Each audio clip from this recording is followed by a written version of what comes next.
السلام عليكم ورحمة الله وبركاته يا بلال شو تملكاتشوج زاري بلال شو يتلي አይነት ዝግጅት አቅርቦላችኋል ከጎኔ ሁለት ትልልቅ እንግዳዎች አሉ ዛሬ የምንነጋገረው በኢንተርፌስ ጉዳይ ላይ ነው ኢንሻአላህ ብዙ ትምህርት የምናገኝ ይሆናል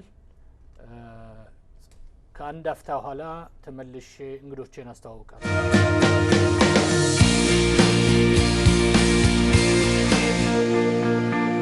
የመጀመሪያው እንግዳዬ በቀኝ በኩል ያሉት ዶክተር ክላርክ ሎብንስቲን ኤግዜክቲቭ ዳይሬክተር ናቸው የኢንተርፌስ ኮንፈረንስ በዚህ በዋሽንግተን ሜትሮ ኤሪያ አካባቢ ቀጥሎ ኢማም ጆሃሪ አብዱል ማሊክ እንደዚሁም ዶክተር ማለት ይቻላል ኢማም ጆሃሪ በዳሩል ሂጅራ ኢስላሚክ ሴንተር የዳይሬክተር ኦፍ አውትሪች ናቸው ጥያቄና መልሳችንን አሁን እንጀምራለን first of all I would like to thank you to brave this chilly weather first of all alhamdulillah and to accept our invitation to be in this Bilal show program alhamdulillah I don't have so many questions except I would like to since this program will go for an hour I would like you to express and feel free to say whatever you want. My first question is for Dr. Clark. How long have you been involved in Interfaith? I've been the director for the Interfaith Conference for 31 years. It's been my joy and privilege to, I came in April of 1979 and continue to be the first and only director for the Interfaith Conference. Now, I want to add, when this Interfaith Conference was started, I wasn't, 31 years ago, I was probably still, just a little kid. But Clark, who was with you when you started? Because some of my friends I know were part of that. Well, it was founded in September of 1978 by the key faith leaders, Islamic, Jewish, Protestant, Roman Catholic. And since then, 7 other faith communities have joined the Interfaith Conference: Baha'i, Buddhist, Hindu, Jain, Latter-day Saints, Sikh, and Zoroastrian. Wow. What is your primary function, really, as an interfaith group? We bring together the broad religious community in this region to deepen understanding through dialogue and to work collaboratively for justice. Great. Imam? Yeah. Your turn. I came to this work, how long ago, Clark, that I joined the board with you? 4, 5, 6 years. 4, 5, 6 years, and I was probably hanging around a few years before that. Dr. Suleiman Yang, who was a faculty member, he was former chair of African Studies, and really a giant in this field of interfaith, and that work really began before the conflicts that you see today. Bringing people together now. If you said, we need to have this dialogue and to understand each other, everyone would say yes. But 31 years ago, to say let's bring the faith leaders together to have this discussion was a new idea. And some of the people I know myself were reluctant. Why should we get involved with this? Of what benefit is it for me as a Muslim to learn anything about other people? I'm trying to focus on learning and teaching my religion.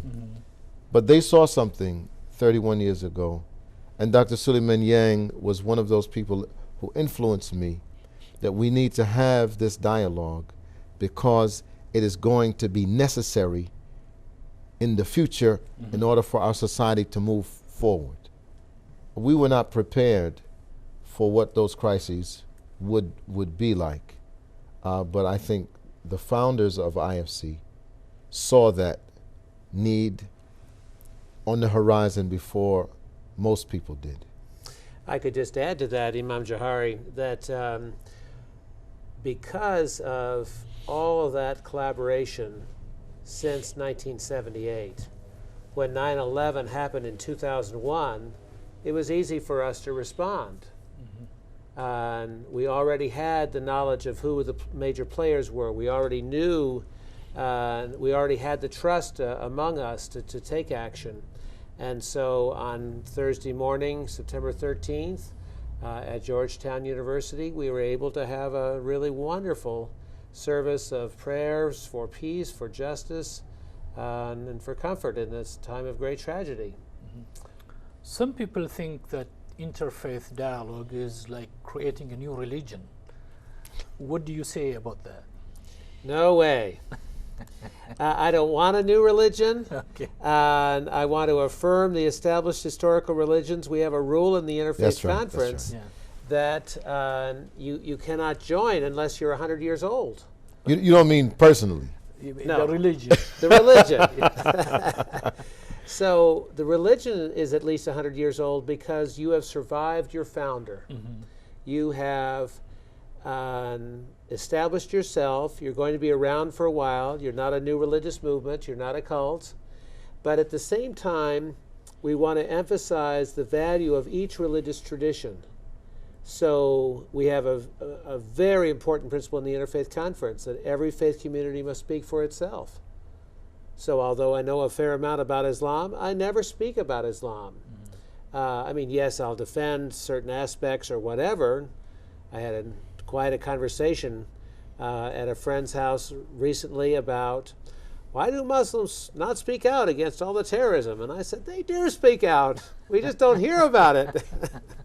And why don't we hear about it? Well, that's a long story, but a very important one with our media. But I don't seek to explain Islam or the Baha'i faith or the Buddhist faith or the Sikh faith or any other tradition. And we have this foundational principle in the Interfaith Conference that every faith community must speak for itself. And we also discover in the process that almost without exception, people deepen their faith when they are engaged in conversation with others.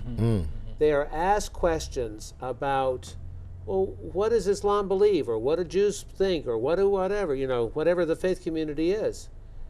And they have to think about that question and often go deeper inside themselves in the process. So the opportunities of engaging people of diverse faiths in the interfaith dialogue, however that happens, whatever the context is, forces people to engage themselves in thinking about other religious traditions, but answering the questions also for their own religious tradition.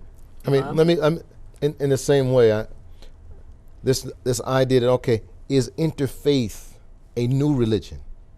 Even though the IFC is not saying that. But is this interfaith movement designed to morph our differences into one pot? It has been very clear in many of our discussions that people will ask the difficult questions after we have a sense and trust with one another. Now I know you. I know that you didn't come to this meeting with all of the other faith traditions because you want to convert all of us to your religion, or vice versa. Once we learn sort of the rules of how to engage each other without that sense of saying you're wrong and I'm right, but to see that similarity in the other one, and maybe even to see issues that are troubling for me about my own faith, that cause me, because I see that tradition in someone else, I now deepen my exchange. In most religious traditions, asking, why do you do that, is not a legitimate question. If I'm a Muslim, I fast. My kids ask me, Daddy, why do we fast? Because Muslims fast, that's why. I said, well, I need more than that. Why don't Muslims do so-and-so? Well, and then the person begins to think from their tradition why it is that they do it. They want to understand why you do it. And in that we'll find some commonality. but also the willingness to accept the difference. That, and I think Clark, we were in a conversation, and someone was saying to you, trying to speak the language of interfaith. Well, we all believe in the same. You remember what it was you were saying? You were talking to someone who was saying, well, we all believe the same thing, and so and so. And Clark said, no, we don't. What was it? Well, I had a very specific example. It was Good Friday. Right. An imam is there from another country and says, we really all believe the same thing. And a local imam, who's a guest that day, says, yes, that's true. And I said, I'm sorry, but it's not true. It happens to be Good Friday, and I finish with you at 12 o'clock, and I'm going across the street to a church for a Good Friday service. Because out of your deep respect for Jesus, the Quran says, and Muslims believe, that one who looked like Jesus died on a cross. Yes. And out of my deep faith as a Christian, I say it was Jesus who died on that cross. So we have a foundational disagreement with each other. And I don't know why we do. I don't know where the mercy of God is in this, but it's in there. And by and by, you know, after we die, maybe we'll understand, or maybe we won't bother to ask. It won't be relevant anymore. But the idea that in interfaith means that we have to leave our differences of opinion outside, it's not that either. I think there's been this very simplified way of saying, well, we all believe in the same thing. We don't. We all believe in many of the same things, but we don't all believe in the same things. And in that space is the space for dialogue and diversity. Now that I understand the tradition of the Baha'i and the Sikh and the Jain and the Zoroastrian, now it has deepened my own introspection. Where that is I might have heard something that's a real powerful teaching moment. I begin to look and say, does my tradition have that? Why don't we talk more about this issue?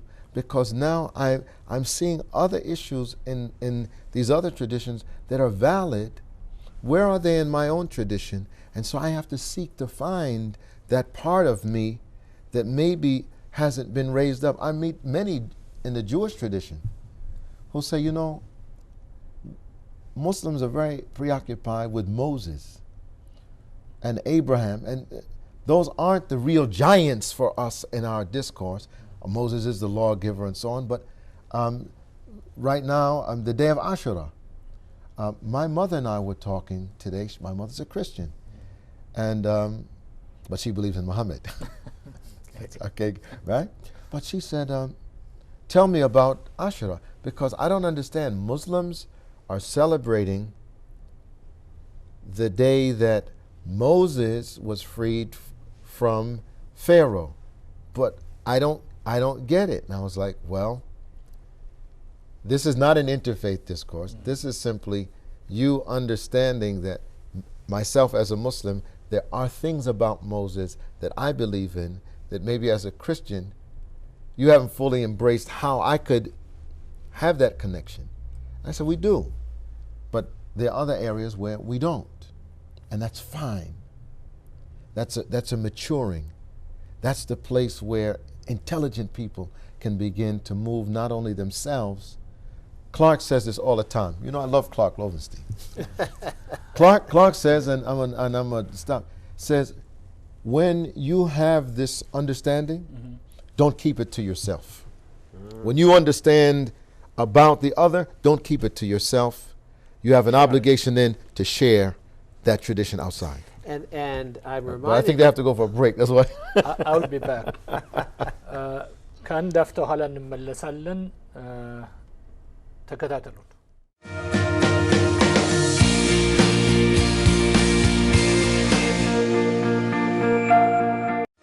ተመልካቾቻችን እንኳን ደህና ቆያችሁን። ወደ ውይይታችን እንመለሳለን። Dr. Clark, you were trying to expand with what Imam Johari said. Go ahead.